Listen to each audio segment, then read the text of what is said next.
Welcome to the show. This is The Force Always. My name is Diz, aka David Zammit. Let's get on with the show with the news, the views, the reviews, and interviews. And just a reminder again, the microphone is still being repaired for this show.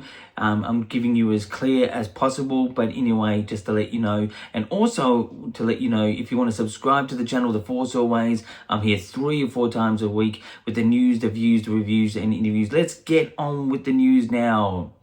So, Starfighter, the new film coming out 2027, starring Ryan Gosling and directed by Sean Levy, had a bit of a preview weekend last weekend at D23 in Anaheim in America. There has been a very partial story, not plot, but an ideal, I would suppose. If you don't want to know, just maybe turn away now, but it's not really big of a deal.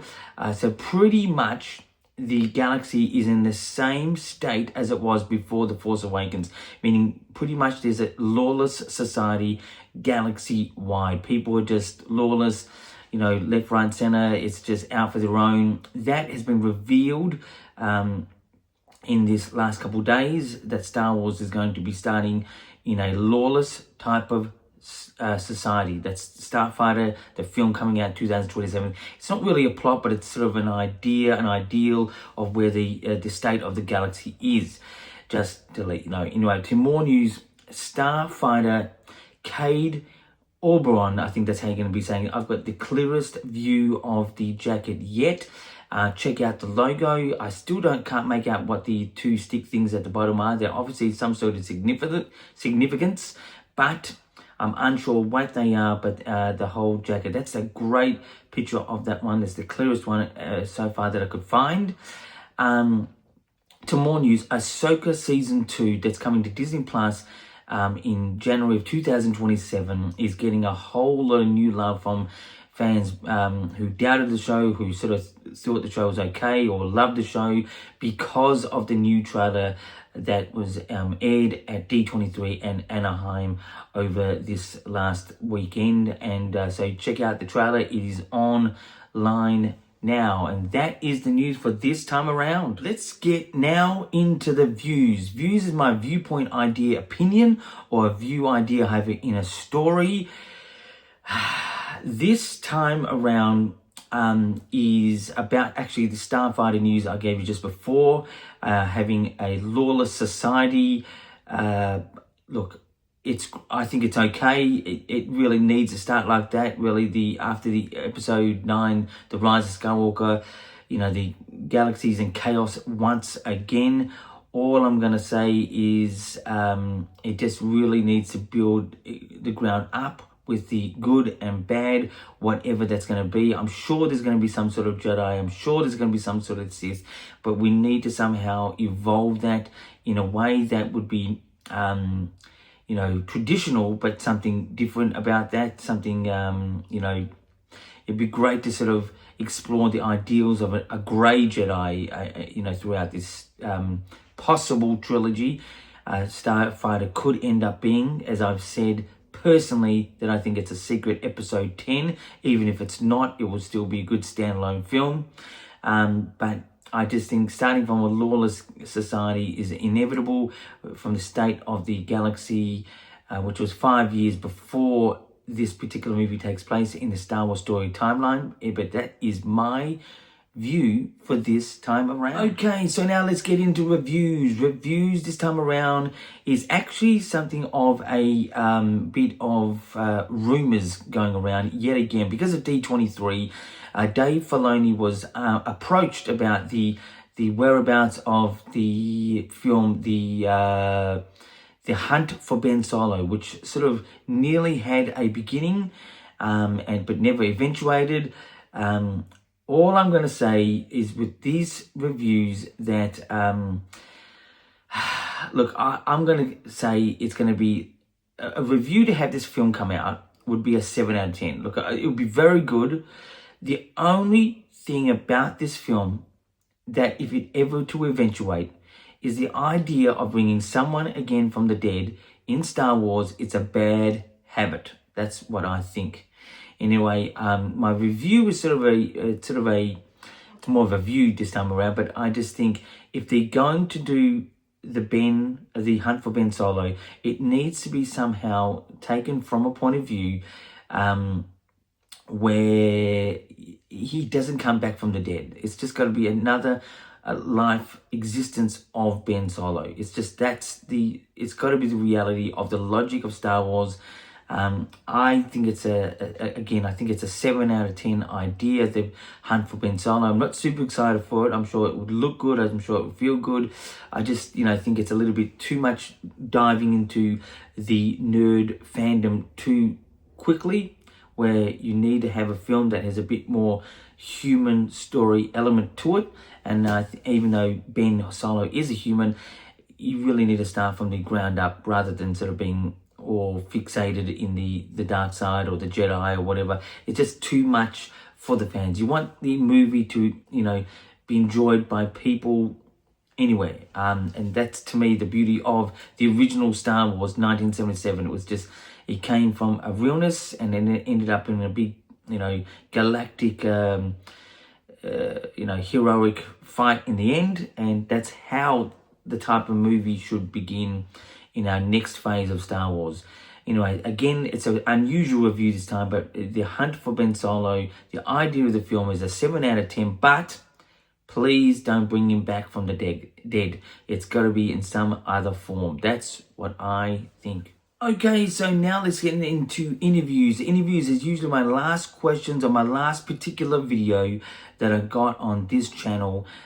Interviews can be anything else, but at the moment it is that. You can message me at any time with your comments or your questions of any sort. Anyway, let's get into the questions. Michael from Werribee South, his first question is pretty much asking, Ewan McGregor, who played Obi-Wan Kenobi in the prequels and the younger version of Obi-Wan Kenobi, fans are pretty much sort of, always liking the idea of him coming back.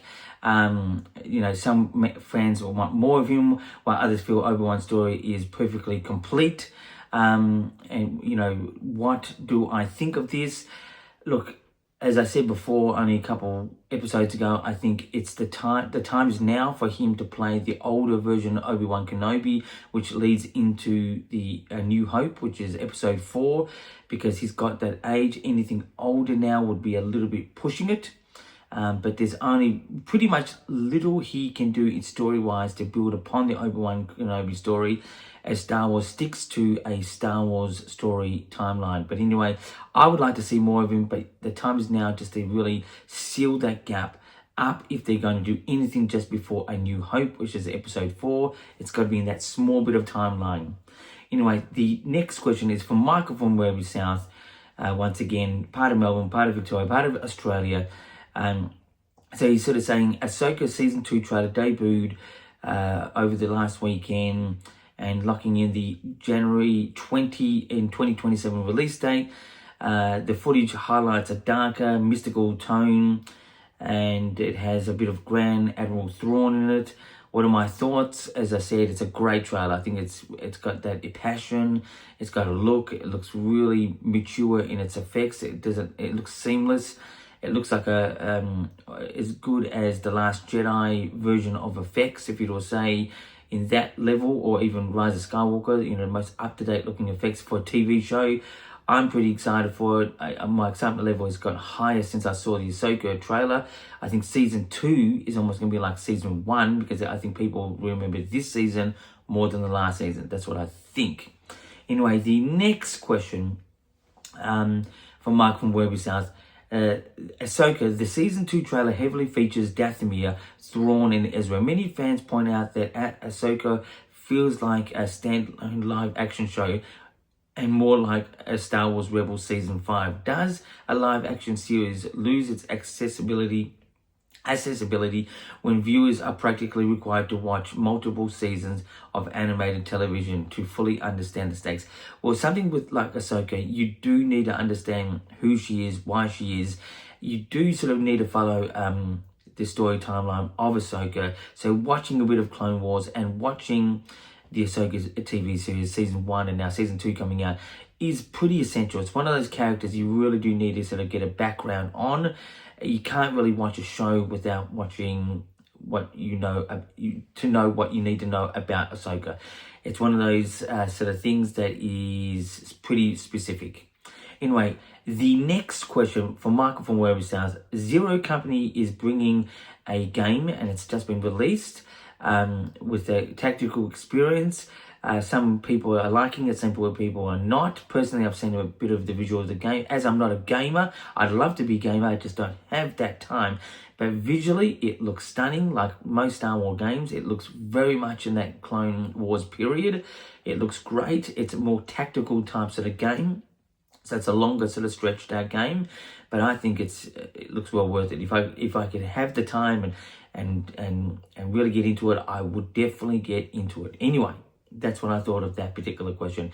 The next question and the final question for today is from Michael from Wherever Sounds. Is Starfighter is diving into the vacuum left after the fall of the First Order. Do you think exploring a fractured, lawless galaxy 5 years after Episode 9 is an exciting sandbox, or should Lucasfilm stay focused on safer, nostalgia-heavy eras like Clone Wars and Galactic Civil War?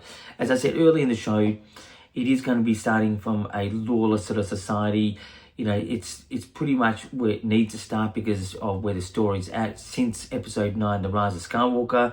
I think it's, you know, nostalgia is important if it needs to be part of the story, whatever you use, whether it's a spaceship or whether it's an alien or human or a bit of a plot or some historical moment in the Star Wars timeline.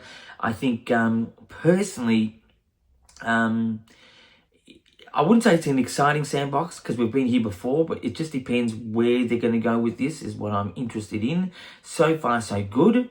You know, sort of my heightened for Star Wars Starfighter the movie is pretty high, and I'm looking forward to it. And I'm just sort of seeing where they go with this.